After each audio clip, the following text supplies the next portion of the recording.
You know that feeling when your own brain suddenly just becomes a hostile environment, like you're just sitting at your desk trying to clear out your inbox, or maybe you're lying in bed staring at the ceiling, and out of nowhere it just hits an anxiety Oh, spiral. yeah. It is a terrifyingly universal experience. Right. Your thoughts completely hijack your brain. Your chest gets that heavy, tight feeling, and finding a quick way out it feels absolutely impossible. It really does, because the physiological response takes over so rapidly. And, when you are in the thick of it, trying to use pure logic to calm yourself down is basically useless. The brain's alarm bells are just ringing way too loudly. Exactly. You can't just politely ask yourself to stop panicking. But what if I told you that you could biologically force your brain to hit the brakes in exactly 30 seconds using nothing but like an ice cube? Which sounds completely absurd, I know. It does. But that is our mission for this deep dive. We are exploring a stack of sources today that detail these evidence-based grounding techniques, basically immediate physical interventions that short-circuit a panic spiral. And because we want to be realistic here, we're also going to look at a specific model for what happens when those 30 seconds just aren't enough anymore, right? When you need a more permanent fix. Yeah, because treating the symptom is crucial for immediate survival, but addressing the root cause is the ultimate goal. So, okay, let's unpack this, because reading through these sources, I was honestly blown away. The mechanics of it are They fascinating. really are. Whether you are prepping for a high-stakes presentation later today, or you're just insanely curious about how the human nervous system is wired, understanding these biological reset buttons, it changes everything. It absolutely gives you your agency back. It does, but let's start with the mild spirals. I was trying to think of the best way to describe what that initial wave of anxiety feels like, and to me, it feels exactly like a computer freezing up because you have way too many browser tabs open. That is a highly accurate analogy, actually. Right, the processor is screaming, the fan is whirring, nothing is loading. Yeah, because when an anxiety spiral starts, your brain's threat detection center, the amygdala, it's firing on all cylinders. Your cognitive processor is entirely consumed by whatever future catastrophe you were worried about. Or some dumb thing you said 5 years ago. Exactly. Whatever past event you are replaying, you are not in the present moment at all. You are quite literally lost in the tabs. Lost in the tabs. I love that. So, how do we close them? The sources highlight several interventions that use our immediate environment to force a system pause. It's like hitting Control-Alt-Delete. It's a hard reset for your sensory input. Let's actually walk through one right now. If you are listening to this and, it is safe to do so, try this. Just press your feet flat into the floor. Go ahead and do it. Just really push them down. Yeah, notice how the ground feels solid, how it pushes back up against the soles of your shoes. It seems almost absurdly simple, doesn't it? It really does. Like, how is this medical advice? Well, think about what is happening biologically in this exact second.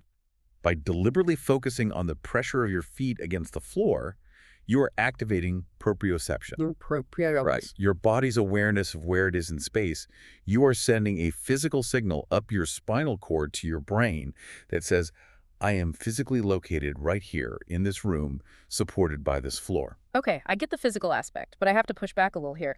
The sources talk about another method where you pick a nearby object, let's say the coffee mug on my desk, and you describe it to yourself in ridiculous detail. Like noticing the exact shade of the ceramic glaze. Yeah, or the tiny chip on the rim.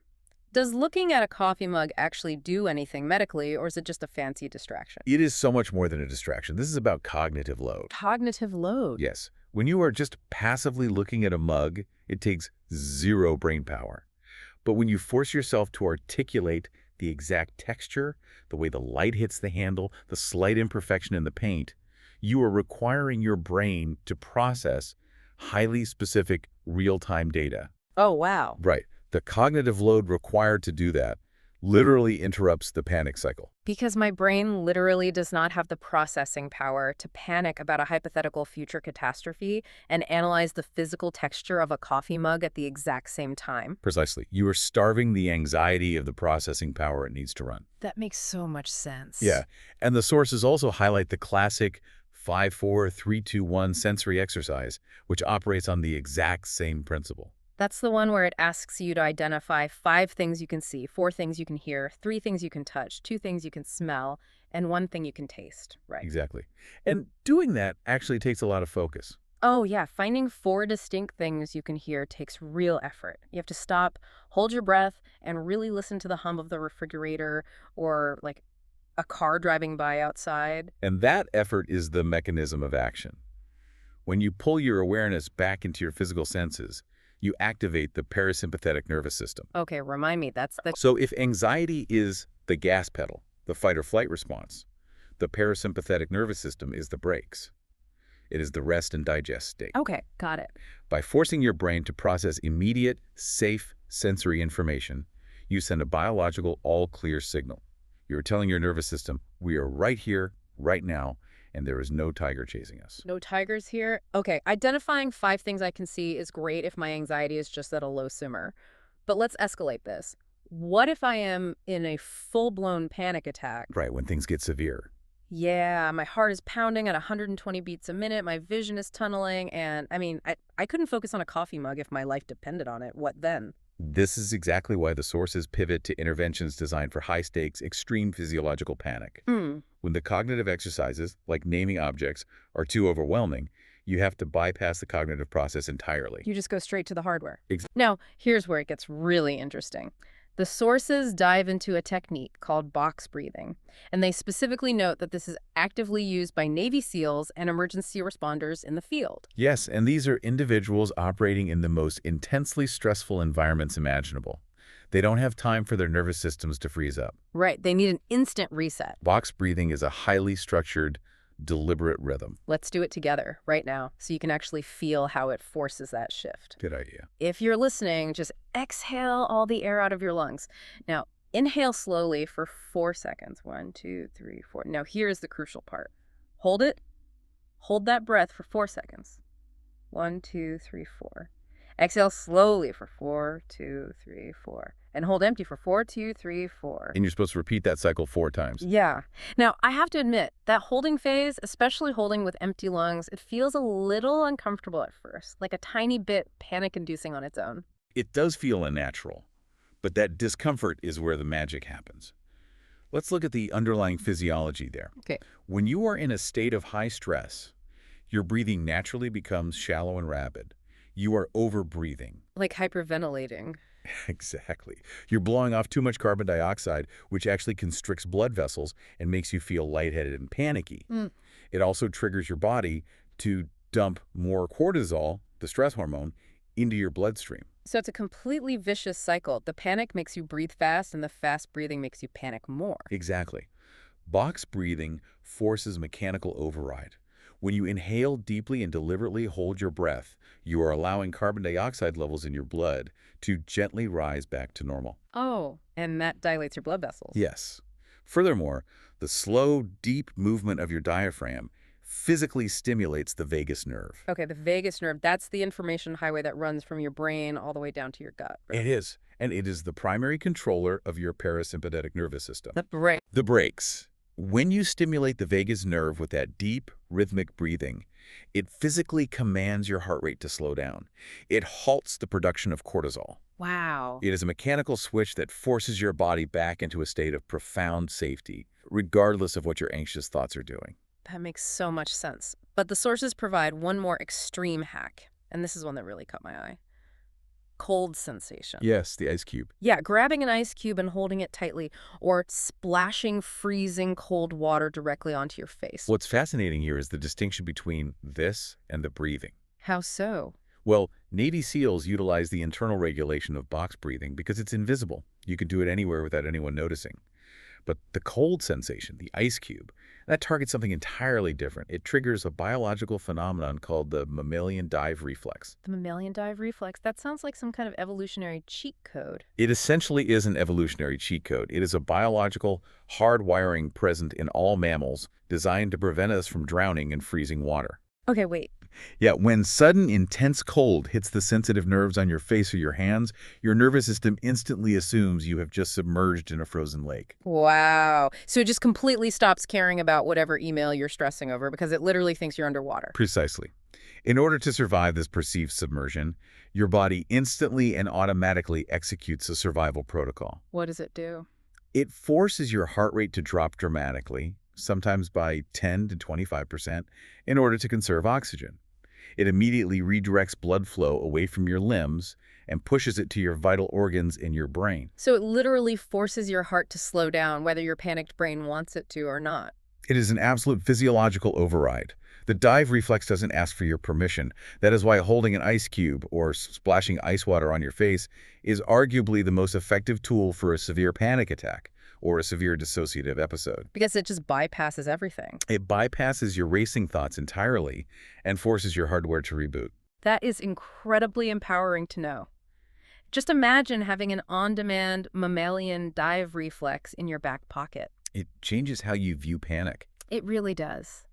If you feel that terrifying wave of a full-blown panic attack coming on, you don't just have to white-knuckle your way through it hoping it ends.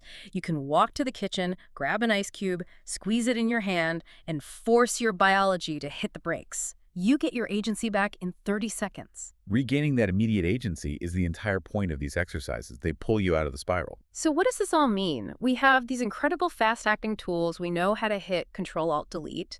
But if I can extend my computer analogy for a second. Please do. If your computer is crashing 5 times a day, hitting Control-Alt-Delete is just a Band-Aid. Eventually, you have to actually upgrade the operating system. You can't just walk around holding an ice cube all day to get through life. No, you can't. That is a critical distinction, and it's exactly where the source material pivots. Grounding techniques are emergency brakes. But if anxiety is chronically interfering with your sleep, your ability to focus at work, or your relationships, you need a bigger toolkit. The sources are very clear that this is the point where you transition to a licensed therapist for long-term healing. Okay, but let's talk about the elephant in the room here. Telling someone to just go to therapy is easy. Oh, absolutely. But actually doing it, for most people, finding a therapist feels like an insurmountable mountain. You have to find someone who is taking new patients, you have to commute across town in the middle of your workday, and then there's the cost. It's usually a nightmare. It feels like just another massive stressor to add to the pile. Which is exactly why the source material includes a specific case study of a mental health provider called Coping and Healing Counseling, or CHC. Right, they dedicated a big chunk of the sources to this. They did, because it is presented not just as an option, but as a blueprint for how a modern therapy model actually dismantles those exact barriers you just mentioned. Let's dig into that blueprint then. Because if we are talking about upgrading our mental operating system, we need to know what accessible support actually looks like in the real world. Let's start with the first barrier, logistics and location. CHC operates as a 100% telehealth therapy practice. Okay, so it's all online. Yes, but their specific reach is what is notable here.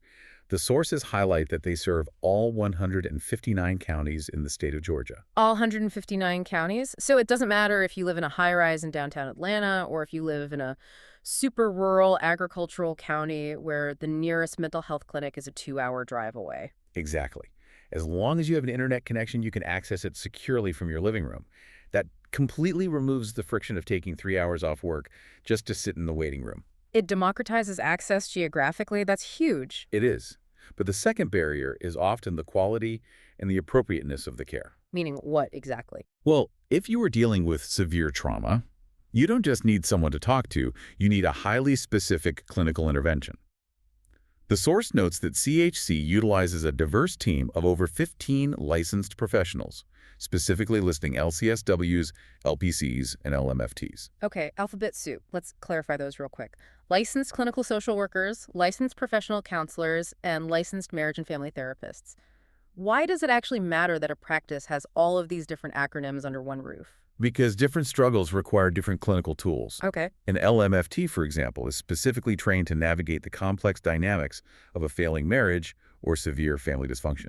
An LCSW might have deep, specialized training in how to process severe PTSD or navigate community resources. So it's not a one-size-fits-all approach. Not at all. A diverse team means that whether you are a teenager dealing with crushing high school anxiety, or a couple on the brink of divorce, or an individual processing deep grief, you are matched with a practitioner whose specific expertise aligns with your exact problem. And the sources emphasize that this team is culturally competent, which, I mean, is so crucial. It really is. When you are trying to heal, you shouldn't have to spend half your session explaining your cultural background or your lived experience to your therapist. You need someone who already understands your context. Precisely. You shouldn't have to translate your trauma. Huh. But we have to address the final and arguably the most imposing barrier of all, the financial cost. Yeah, this is usually where people give up entirely. Therapy is notoriously expensive. It is. But the insurance breakdown provided in the sources for CHC is honestly the most surprising part of this entire deep dive for me, because it proves that this kind of high-level care doesn't have to be a luxury for the ultra-wealthy. Let's detail exactly what the sources say about their financial model, because it is significant. For individuals who have Medicaid, the copay for a therapy session is $0. $0. I want to make sure you heard that clearly. For Medicaid patients, you get access to a fully licensed, culturally competent clinical therapist right from your phone or computer for absolutely no out-of-pocket cost. It's unheard of. That is life-changing accessibility. It really is. And for those utilizing private insurance, the sources list major providers: Aetna, Cigna, Blue Cross Blue Shield, United Healthcare, and Humana. For those networks, the out-of-pocket cost per session is typically between $10 and $40. $10 to $40. I mean, people spend that much on lunch delivery or like a couple of trips to the coffee shop.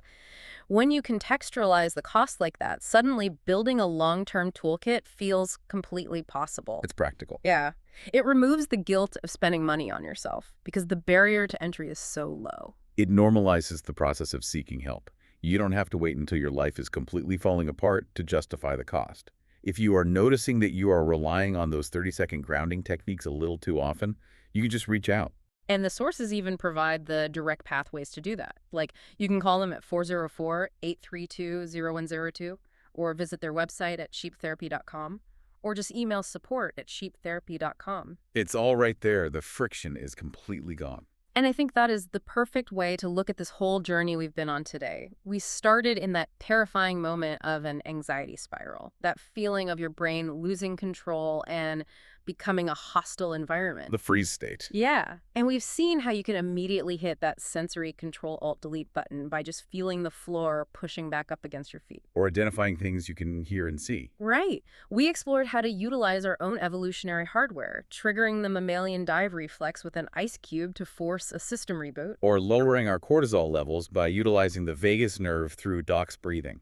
And finally, we looked at how to transition from those 30-second emergency hacks to actually upgrading our mental operating system entirely. By looking at models like CHC, we see that building a robust, long-term toolkit with accessible telehealth is not just a pipe dream.